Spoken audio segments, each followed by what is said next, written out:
Binubututan ng tatlong barko ng China Coast Guard ang atin ito coalition habang papalapit ngayon sa Pag-asa Island.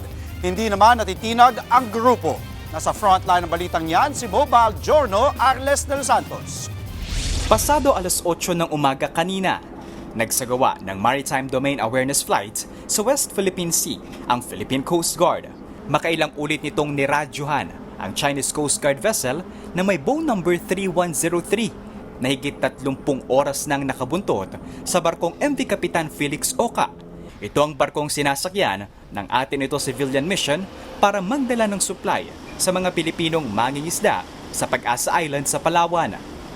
Sa kabila ng pambubuntot ng China, hindi natinag ang programa ng atin ito coalition sa mga volunteer. Sinariwa nila ang mga hamon at kwento ng tapang sa nakaraang civilian missions. Gayon din ang paghahangad na maipasa sa susunod na henerasyon ang paninindigan sa ating soberanya sa West Philippine Sea.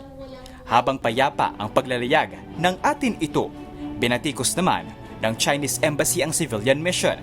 Giit ng embahada, ilang beses na umanong nagtangka ang atin ito coalition na mang-udyok ng gulo sa ngalan umano ng soberanya pero parating nabibigo.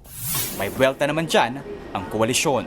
Klaro naman kung sino ang nagpo-provoke, sino ang nagwa-water cannon, sino ang nagpapalayas ng mga mangingisda. Yun ay China. Tayo ang bitbit natin, regalo, tulong, ang hatid natin, musika. Itinanggi rin ng grupo na nauwi lamang sa wala ang kanilang civilian missions. China ang nag-fail. They have failed to scare us. We're on our fourth mission na nga eh. Ngayong gabi inaasahan na darating sa Isla ng Pag-asa ang civilian mission. Nagbabalita mula sa frontline, Mobile Journal Arles de los Santos, News 5. Mga kapatid, Andre Felix po, iba na ang may alam at may pakialam sa panahon ngayon. Para po sa tuloy-tuloy na balitaan sa frontline kahit weekend, mag-follow at mag-subscribe na sa social media pages ng News 5.